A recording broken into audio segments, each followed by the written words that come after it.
Jusqu'au premier tour de ces législatives, la rédaction de France 2 a décidé d'inviter tous les leaders politiques dans cette édition de 20h. Ce soir, Jean-Marie Le Pen, bonsoir. Merci. Avant de parler de ces législatives, je voudrais que l'on revienne sur l'assassinat de Jacques Roseau. Vous avez en quelque sorte brisé un tabou.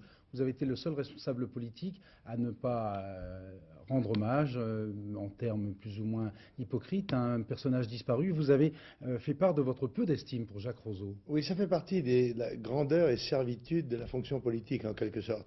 Parce que nous sommes à la fois des hommes et nous sommes porteurs d'une action qui peut et doit être jugée, surtout en période électorale. Alors, bien sûr, le meurtre brutal et cruel d'un homme est évidemment très choquant et justifie la compassion des uns, en particulier pour sa famille. Mais d'un autre côté, il y a l'homme public qu'on ne peut pas ne pas juger. Parce que, comme vous l'avez dit, il y a en effet un espèce d'élan, d'une compassion un petit peu suspecte qui a porté les hommes politiques à saluer en quelque sorte la disparition de quelqu'un. Et c'est ça qui était étonnant, car Jacques Roseau prétendait parler au nom des rapatriés et des harkis. Or, les gens qui lui ont rendu hommage, depuis M. Chirac, en passant par les socialistes jusqu'à M. Marchais, étaient précisément les hommes qui avaient combattu l'Algérie française et qui avaient laissé abandonner littéralement les rapatriés d'Algérie et les harkis depuis 30 ans.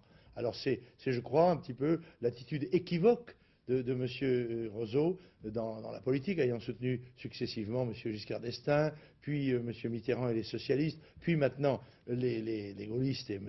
Chirac, qui a, je crois, pu justifier la réserve de beaucoup de gens. Ce matin à France Inter, vous avez déclaré qu'il est possible que ce soit le ralliement de Jacques Roseau au RPR qui ait provoqué sa mort. Il peut exister des haines si fortes qu'elles justifient la mort d'un homme. Oui, parce que vous savez, la guerre d'Algérie a fait des dizaines de milliers de morts. Il y a des tas de gens qui souffrent encore dans leur cœur, mais aussi dans leur chair, des séquelles de cette guerre, des actes de terrorisme. Il y a eu des dizaines de milliers de harkis qui ont été massacrés et torturés après le départ de la France.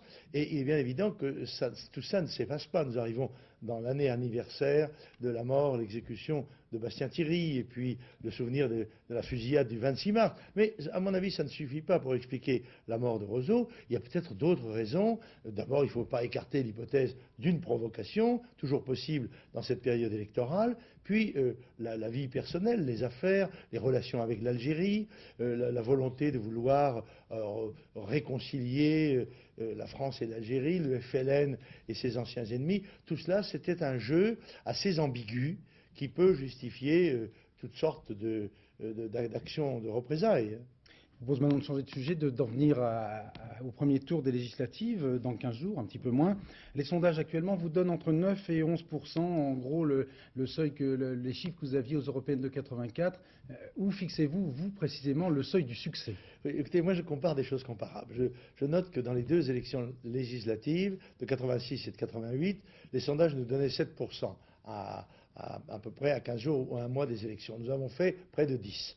Je pense qu'il nous donne, selon les éléments de sondage, les instituts de 11, 12, 13, je crois, enfin une moyenne de 12. Je pense donc que nous ferons normalement un meilleur score, ce qui serait un progrès assez net par rapport aux élections législatives précédentes, en notant qu'il y a un très mauvais mode de scrutin pour nous, très injuste, puisque l'autre jour on annonçait Front National 12%, un siège, Parti communiste 8%, 20 sièges. Alors je crois que les Français sont très choqués d'ailleurs de ça. Au deuxième tour, est-ce que vous allez vous maintenir partout ou est-ce qu'il y aura en quelque sorte des désistements à la carte? Écoutez, la Convention nationale du Front au Bourget a décidé de maintenir les candidats chaque fois que nous en aurions la possibilité. Cependant, nous gardons une marge de manœuvre, soit pour sanctionner des gens que nous trouvons particulièrement nuisibles dans la politique française ou qui se sont fait remarquer par leur agressivité à l'égard du Front National, et puis aussi peut-être sauver, qui sait, quelques rares personnes, rarinantes, n'est-ce pas, qui mériteraient notre considération. Par exemple à Lyon, si vous avez le choix entre sauver M. Mérieux ou M. Noir? Écoutez, on ne peut pas dire que M. Noir se soit fait remarquer par ses interventions en faveur du Front National, ni par son objectivité. Comment vous voyez la cohabitation et est-ce que selon vous, M. Balladur serait un bon Premier ministre? Écoutez, M. Balladur est certainement un ministre des Finances qui a fait ses preuves, mais je ne pense pas que son programme comporte d'initiatives particulièrement spectaculaires, ni même crédibles.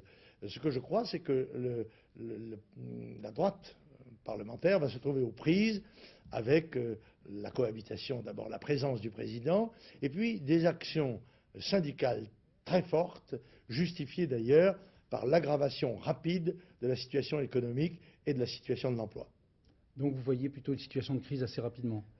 Je pense, oui, que ça va devenir très dur pour la France, très dur pour le pays, très dur pour les Français, et par conséquent aussi très dur pour un gouvernement dont on sait que l'énergie, la fermeté et l'autorité ne sont pas des qualités essentielles.